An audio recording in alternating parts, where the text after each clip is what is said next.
2 ইউনিটের একটি বাড়ির প্ল্যান উপস্থাপন করব। বিল্ডিংটি লম্বায় 42 ফিট 6 ইঞ্চি এবং পাশে 45 ফিট এবং বিল্ডিংটি দক্ষিণমুখী। চলুন দেখি আমরা ইউনিট দুটি। ইউনিট এ এবং ইউনিট বি, এখানে দুইটি ইউনিট করা আছে।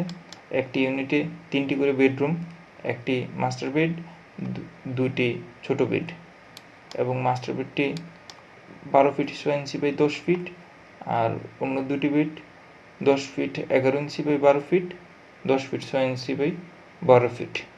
একটি কমন টয়লেট আছে, একটি কিচেন আছে এবং একটি অ্যাটাচ টয়লেট আছে এবং 3টি রুমের সাথে 3টি বারান্দা এখানে দেখা যাচ্ছে এবং মাঝখানে একটি মোটামুটি বড় লিভিং ডাইনিং আছে।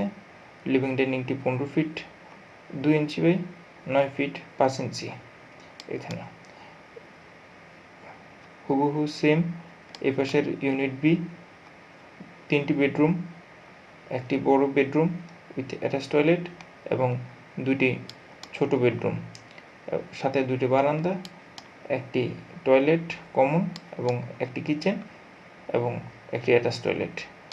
ইউনিট এ এবং ইউনিট বি, এখানে মোট কলাম আছে এই বিল্ডিংয়ে 18টি এবং এটার টোটাল এরিয়া 1855 স্কোয়ার ফিট। এখানে আনুমানিক খরচ ফাউন্ডেশনের জন্য, যদিও ফাউন্ডেশনের খরচ ভেরি করে এর সয়েল টেস্টের উপর, এটা সর্বপ্রথমে বলা যাবে না, তবে আনুমানিক খরচ 8 লাখ টাকার মতো ফাউন্ডেশনের খরচ এবং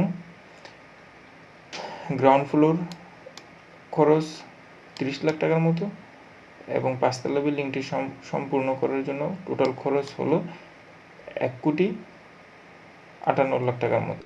রুমের সাইজ নিয়ে অনেকেরই নানা কনফিউশন থাকতে পারে, তবে একটি বিল্ডিংয়ের রুমের সাইজ বা ফ্যাসিলিটির সাইজ সম্পূর্ণ নির্ভর করে কয়েকটি বিষয়ের উপর, যেমন জমির পরিমাণ, বাজেট, আরও নানা বিষয়ের উপর।